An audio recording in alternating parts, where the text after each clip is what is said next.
If we could airdrop a Pro Bowler into Ford Field, what position would you choose? This one, Derek Moore says, I'd airdrop a head coach. Power and power to bull rush or whatever it is. That don't work on grown men. Go bull rush your old man. AC also says, when do we start tanking? Oh, tank's engaged. We're rolling the streets because it's time. Spencer had an interesting question about the Lions, and I did want to get to this one. If we could airdrop a Pro Bowler into Ford Field, what position would you choose? This is interesting because I'm curious to get everybody's take.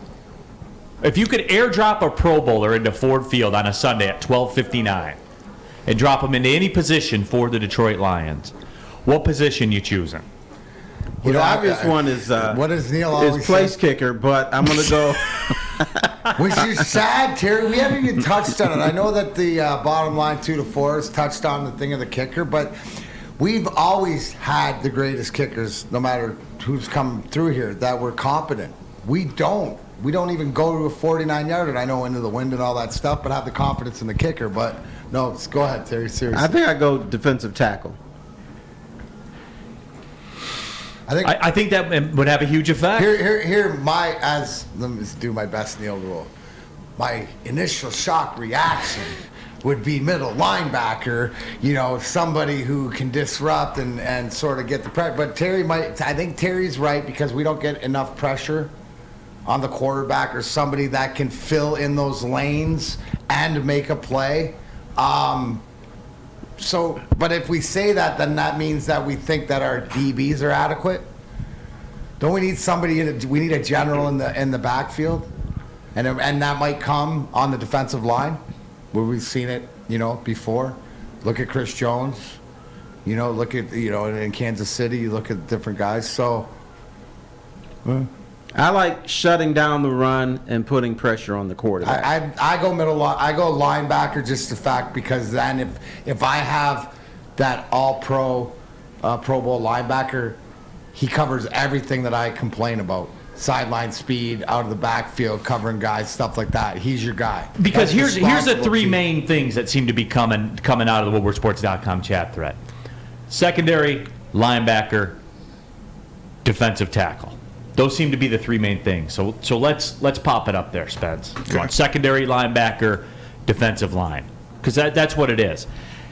I'm surprised, it took this long to get this one. Derek Moore says, I'd airdrop a head coach.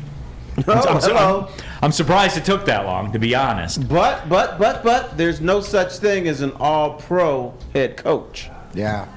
Schematics. Got you with schematics. Right.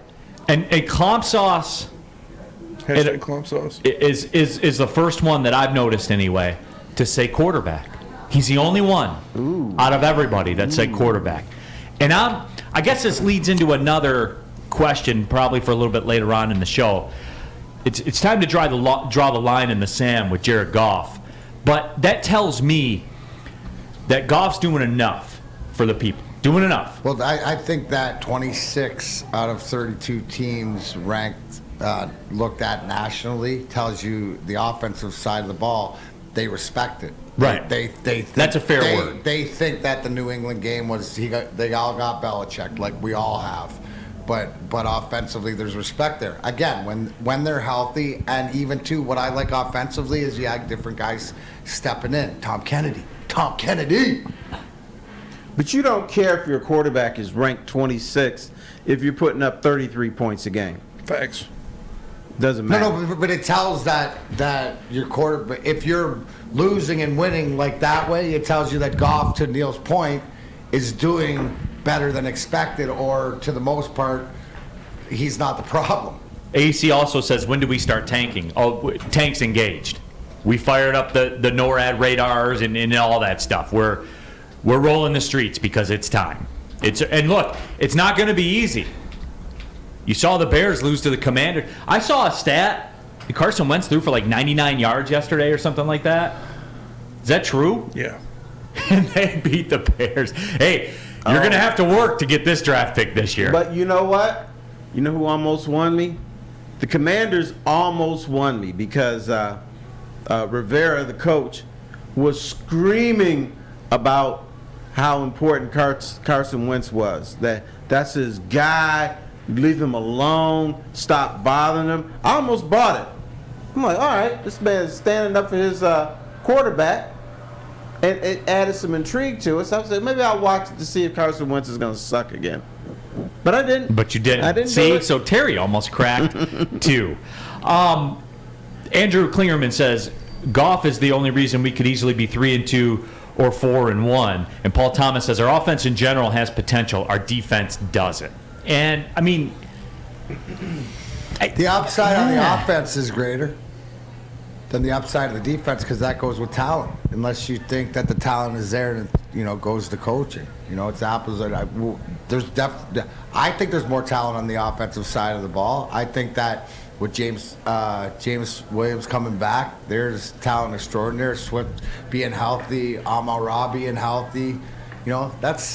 It's the availability. And I think that, we always say the bye week in Detroit comes at the right time, but, guys are going to get rest. And these are guys, you look at, we're waiting for Jerry Jeudy and Pasquale who are, week into coming back now and getting reps. So this team isn't going to be the same team that we saw for the first 5 games. Hopefully it produces like it did at home against Washington, but the spotlight's on the defense, 100%. And it's more so to me, it's on the Aaron Glenn. So at WoodwardSports.com chat poll, if we could airdrop a Pro Bowler into the Lions team, what position would you choose? And defensive tackles got 43% of the vote. Linebacker at 35%. And I guess for me, man, I mean, I guess like a hybrid linebacker type. That's how I would operate. If I could drop anything anywhere. Can I have Aaron Donald, please? You gotta. Somebody's got to get to the quarterback, well, that's man. the whole thing, and the fact that this is a low key. And I was told that wasn't going to be a problem this year. Yeah, but Neil, this is low key telling you that what Aiden Hutchinson at number 2 isn't playing up to pro. We can see it, but people understand that when they're saying, because if he was the one that was getting pressure. And I think everybody's going along with if we got more pressure on the quarterback, maybe that our guys like Akuda in the backfield and would be better, would have less time. What do we always say here? When other teams get 3-4 seconds, anybody's going to make a play. So that just goes to show you that we're not getting enough pressure. I mean, and that's the reason why I would pick some guy like a guy like Nick Bosa if I could airdrop any Pro Bowler onto this team, because we've seen that Aiden Hutchinson is I was told. Well, we were in that neighborhood. Well, guess what? Hey, you were told, but you see that you're not. Well, it hasn't lived up to fruition. Here's the thing: you were not told. You were not told that he was going to be mismanaged by the coaching staff. Nobody told you that.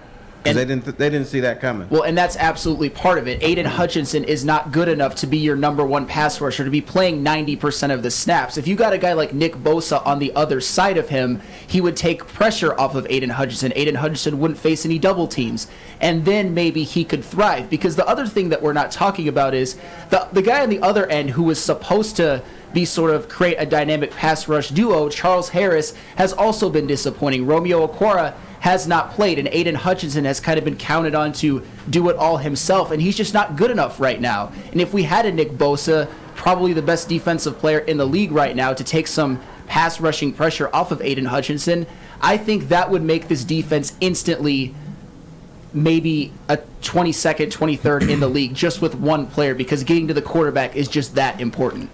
Legend Killer, WoodwardSports.com chat thread. This Hutch slander is ridiculous. The dude needs coaching, and I'm not. It's not slander.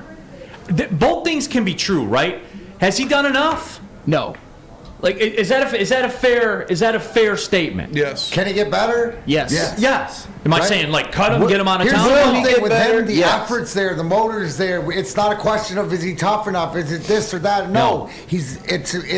It's putting him in the right position for him understanding what it's like to play against but you know men. what though, and that's easy to say, but it's also about getting home. Right, you gotta get home, Listen, dude, and that's on him, man. That's the way this works. Jonathan Vilma last week talking about him. He's got to develop a move. In the NFL, power, the bull rush or whatever it is, that don't work on grown men. Go bull rush your old man. See how that works out And for it goes back to what we talked about. Develop. Week 1, you stand up there and you ain't playing Western Michigan, man. It's Lane Johnson over there.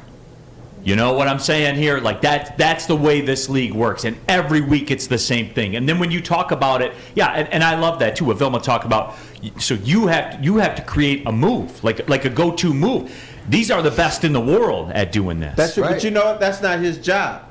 That's the coach's job. Say, bro, I like your energy. You're giving us all you got, but let me show you a little something. Here's what we can do to alter your attack.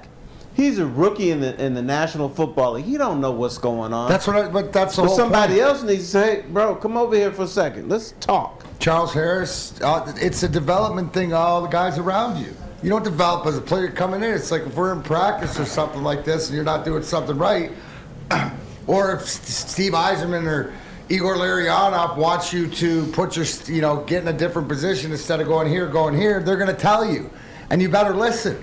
So it's like there's responsibility on him to ask questions, but it's a responsibility, I think Terry's right, on this coaching staff to both things can be watch true. tape. All of it is. Yeah. And that's what it's all about getting better coaching. You're playing against men. Right, and because that's what it revolves around with me, and I knew that this was going to turn into that, because for me, as we talked about all season long, back before the draft, all of it, the quarterback sack is the new turnover, because that's what flips football games. That shuts down drives, that turns everything around. That's how the league works now. The league is based on quarterback sacks and pressures. That's just the way it is. Look at the QBRs on when under pressure. There are no good quarterbacks in the league when they're under pressure. Even the best ones in the world aren't as good when someone's chasing after them, man. Like that's it.